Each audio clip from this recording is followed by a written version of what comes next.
আজ থেকে মাধ্যমিক শুরু হয়ে গেছে। আজ মানে সোমবার 2 তারিখ, এবং সামনের 12 তারিখ থেকেই তোমাদের শুরু হচ্ছে 12-এর 4th সেমিস্টারের এক্সাম। এই সময় পড়াশোনার পাশাপাশি যে জিনিসটাকে আমাদের গুরুত্ব দিতে হয় সেটা হলো শরীরটাকে সুস্থ রাখা।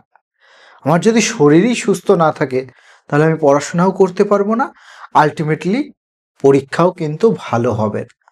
তো কিভাবে এই কয়েকটা দিন শরীরের একটু এক্সট্রা যত্ন নিতে হয়, বা কিভাবে আমরা শরীরটাকে এই কদিন মেনটেন করব যাতে পরীক্ষার মধ্যে অন্ততপক্ষে কোনো রকম কোনো সমস্যা না হয়। তো এখানে দেখো কিছু বিষয় সম্পর্কে আমি বলেছি বা এখানে নিয়েছি, যেগুলো নিয়ে একটুখানি বিশদে আলোচনা করা যাক। প্রথম হচ্ছে পরীক্ষার এই কয়দিন কিভাবে আমরা শরীরের যত্ন নেব, আজকের ভিডিওর বিষয়।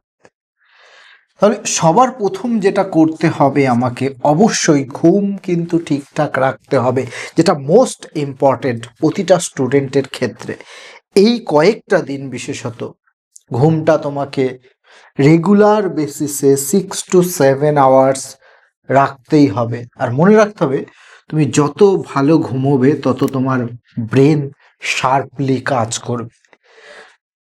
তো সেই জন্য ঘুমের যাতে বিঘ্ন না ঘটে কি করতে পারো, রাতটা কম জাগো, ভোরবেলা উঠে পড়াটা করো। এর ফলে কি হবে, আমরা জানি ভোরের পড়াটা বেশি কার্যকরী হয়। সেই সময় আমাদের মাইন্ড ফ্রেশ থাকে, যা কিছু আমরা পড়বো সেটা খুব সহজে ক্যাচ করতে পারে। আর এটা তো আমাদের জানার কথা, শরীর ভালো ইজুয়াল টু রেজাল্টও কিন্তু তোমার ভালো হবে, সব কিছুই ভালো হবে। হেলথ ইজ ওয়েলথ বলাই হয়। 2 নম্বর কি, 2 নম্বর হচ্ছে খাওয়া দাওয়া একদম অবহেলা নয়। এই সময় অনেকে পরীক্ষার টেনশনে সকালের খাবার স্কিপ করে যায় বা দুপুরের খাবার দেরি করে খায়, এটা করা যাবে না। টাইমলি তুমি খাবে, হ্যাঁ হোমলি মেড খাবার খাবে এই কটা দিন অন্তত পক্ষে। তাই বলা হচ্ছে ঘরোয়া খাবার হ্যাঁ, বাইরের খাবার ফাস্টফুড না। এই কটা দিন চেষ্টা করো কোনো রকম কোনো জাঙ্ক ফুড, কোনো বাইরের খাবার না খাওয়ার, যাতে তোমার কোনো রকম পেটের সমস্যা না হয়। আর পেটের সমস্যা হলে খুবই বিরক্তিকর এই পরীক্ষার পরিস্থিতিতে। 3 নম্বর কি, যে জল খেতে হবে পর্যাপ্ত পরিমাণে। কেন, যাতে আমাদের দেহ ডিহাইড্রেটেড না হয়ে পড়ে। আর ডিহাইড্রেটেড হয়ে গেলেই আমাদের মাথা ঘুরবে, শরীরে ক্লান্তি আসবে, এগুলো হবে। তো এগুলো যাতে না হয় পর্যাপ্ত পরিমাণে চেষ্টা করবে 8 থেকে 10 গ্লাস রেগুলার জল পান করতে। 4 নম্বর কি, মোবাইল কম, চোখ বাঁচাও। এই কটা দিন তো আমি বলবো মোবাইলকে পুরো নাই করে দাও। যদিও এই ভিডিওটা মোবাইলেই তোমরা হয়তো দেখছো, কিন্তু তবুও বলবো মোবাইলটা এই কটা দিন অন্তত পক্ষে যত কম ইউজ করা যায়। এই যে পড়ার ফাঁকে মোবাইল নয়, 2 মিনিট চোখ বন্ধ করে বিশ্রাম নাও। ওই পড়ার ক্ষেত্রে হয় না, একটানা আমরা পড়েই যাচ্ছি, একটানা পড়লে যখন দেখবে একটু মাথাটা ঝিমঝিম করছে বা একটু অস্বস্তি বোধ করছে, 2 মিনিট চোখ বন্ধ করে চারিদিকের শব্দটাকে শুধু অনুভব করো। 2 মিনিট চুপ করে বসে থাকো, আবার চোখটা খোলো। তো দেখবে একটু কামনেস আসবে, একটু শান্ত হবে ব্রেনটা। 5 নম্বর যদি বলা হয়, টেনশন করবে না। পরীক্ষা তুমি যেমন পড়েছো সারা বছর, তোমার পরীক্ষা সেরকম হবে। এবার তুমি যদি ভালো পড়ে থাকো, সারা বছর ফাঁকি না দিয়ে থাকো, তোমার পরীক্ষা একদম ভালো হবে, হতে বাধ্য। আর যদি তুমি সারা বছর ফাঁকি দিয়ে থাকো, তাহলে আর টেনশন করেও কোনো লাভ নেই, রেজাল্টও সেরকমই হবে। সুতরাং টেনশন নাই। হ্যাঁ, যতটা পড়েছো এটুকু মনে মনে বলো যে আমি যা পড়েছি পরীক্ষায় ততটার মধ্যে যদি আসে আমি খাতা একদম ভরে দিয়ে আসবো। আর তার বাইরে থেকে আসলে তো কিছু করার নেই।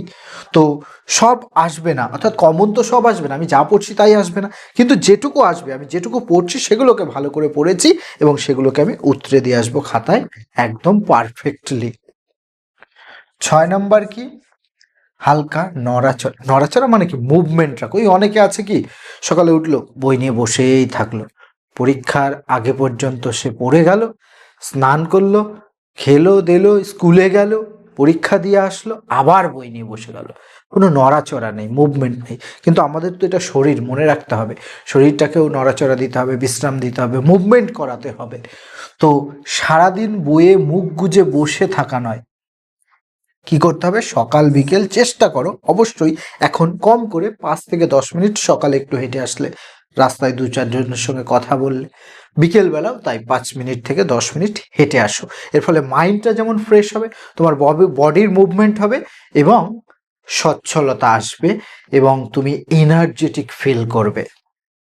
7 নম্বর, হালকা অসুখ হলে কিন্তু অবহেলা নয়। এই সময় অনেকের পেট খারাপ হয়, পেটের সমস্যা হয়, কেন হয়, টেনশনে সে খাবার খায় না টাইম মতো, এর ফলে পেটের সমস্যা দেখা দেয়। অনেকের অতিরিক্ত টেনশনে হাইপার টেনশন হয়ে যায়, প্রেশার বেড়ে যায়, অনেকে জ্বর সর্দি, ওয়েদারের জন্য জ্বর সর্দি কাশি হয়। এগুলোকে অবহেলা করা যাবে না, একটু সমস্যা হলে সেই অনুযায়ী ট্রিটমেন্ট নিতে হবে। আর যদি আরও বেশি হয় অবশ্যই ডাক্তারের পরামর্শ কিন্তু নিতেই হবে, ডাক্তারের পরামর্শ নিতেই হবে। তাহলে এই যে কটা দিন, এই কটা দিন কি করতে হবে, শুধু পড়াশোনা নয়, পড়াশোনার পাশাপাশি তোমার শরীরটাকেও কিন্তু বিশেষ যত্ন নিতে হবে, বিশেষ নজর দিতে হবে শরীরের প্রতি। শরীর ঠিক থাকলেই মাথা কাজ করবে, লেখাও হবে ভালো, পরীক্ষাটা আলটিমেটলি তোমার কি হবে, ভালো হবে। তাহলে আমি যদি আরেকবার রিভিশন করে নিই, কি কি বললাম। সবার প্রথম কাজ আমাদের কি, ঘুম ঠিক রাখা, মোস্ট ইম্পর্টেন্ট। ঘুম অবশ্যই ঠিক রাখতে হবে। খাওয়া দাওয়া একদম অবহেলা নয়, নিয়ম অনুযায়ী টাইম করে খেতে হবে, সুষম খাবার খেতে হবে, বাড়ির খাবার খেতে হবে। 3 নম্বর কি, জল খেতে হবে পর্যাপ্ত পরিমাণে, যাতে বডি ডিহাইড্রেটেড না হয়ে পড়ে। 4 নম্বর কি, মোবাইল কম, চোখ বাঁচাতে হবে। 5 নম্বর, টেনশন কমাতে হবে, এটাও কিন্তু শরীরের একটা যত্ন, অতিরিক্ত টেনশন আমি করব না, যা হবে দেখা যাবে। হালকা নড়াচড়া রাখতে হবে, মুভমেন্ট করতে হবে, শুধুমাত্র আমি সারাদিন বইয়ে মুখ গুজে বসে থাকবো না। আর কি, হালকা অসুখ হলে অবহেলা নয়, অর্থাৎ জ্বর সর্দি কাশি পেট খারাপ হলে তৎক্ষণাৎ বিশ্রাম এবং ডাক্তারের পরামর্শটা কিন্তু আবশ্যক।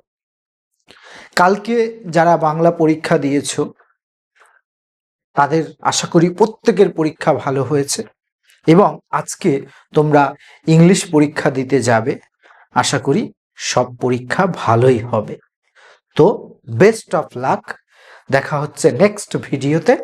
Till then keep learning, keep growing.